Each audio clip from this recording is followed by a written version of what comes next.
Hello दोस्तों, स्वागत है आपका हमारे YouTube चैनल पर। तो दोस्तों, आज हम जानेंगे द्रौपदी का विवाह 5 पांडवों से क्यों हुआ। महाभारत ग्रंथ के अनुसार द्रोणाचार्य के कारण पांडवों से पराजित होने के बाद राजा द्रुपद काफी चिंतित रहने लगे थे।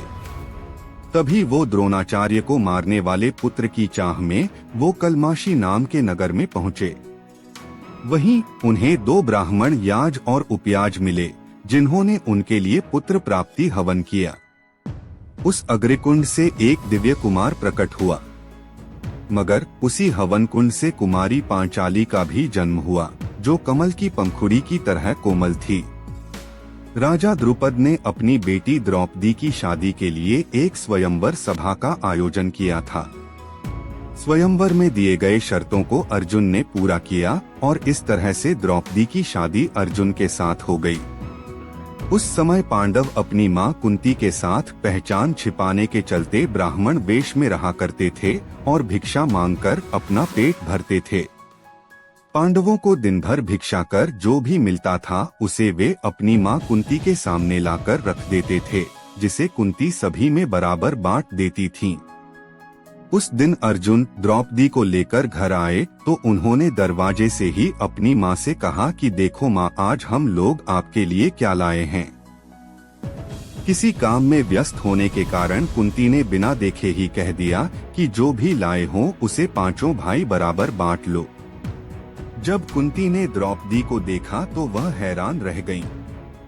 उन्होंने अपने पुत्र धर्मराज युधिष्ठिर से कहा कि इसका कोई ऐसा उपाय निकालो जिससे द्रौपदी का भी कोई अनर्थ ना हो और मेरे मुंह से निकली बात भी झूठी ना हो। हालांकि इसका हल युधिष्ठिर भी नहीं निकाल पाए। दरअसल पूर्व जन्म में द्रौपदी एक ऋषि की गुणवान कन्या थी, लेकिन कर्मों के कारण किसी ने उसे पत्नी रूप में स्वीकार नहीं किया। इससे दुखी होकर वह भगवान शिव की तपस्या करने लगी, जिससे प्रसन्न होकर भगवान ने उन्हें मनचाहा वरदान मांगने को कहा। इस पर द्रौपदी ने बार बार सर्वगुणयुक्त पति चाह रखी। तभी भगवान शंकर ने कहा कि तूने मनचाहा पति पाने के लिए मुझसे 5 बार प्रार्थना की है, इसलिए तुझे दूसरे जन्म में 5 पति मिलेंगे। महाभारत के अनुसार द्रौपदी सुंदर होने के साथ ही बहुत बुद्धिमान स्त्री थी। जब भी पांडव कमजोर पड़े या उन्हें कोई निर्णय लेने में संकोच हुआ, तब द्रौपदी ने हमेशा एक पत्नी का कर्तव्य निभाया। वो ये बखूबी जानती थी कि उसे कब कितना और कहां बोलना है।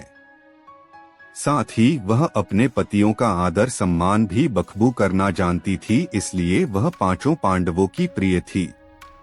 दोस्तों, ऐसी ही जानकारी के लिए हमारे YouTube चैनल को सब्सक्राइब करें।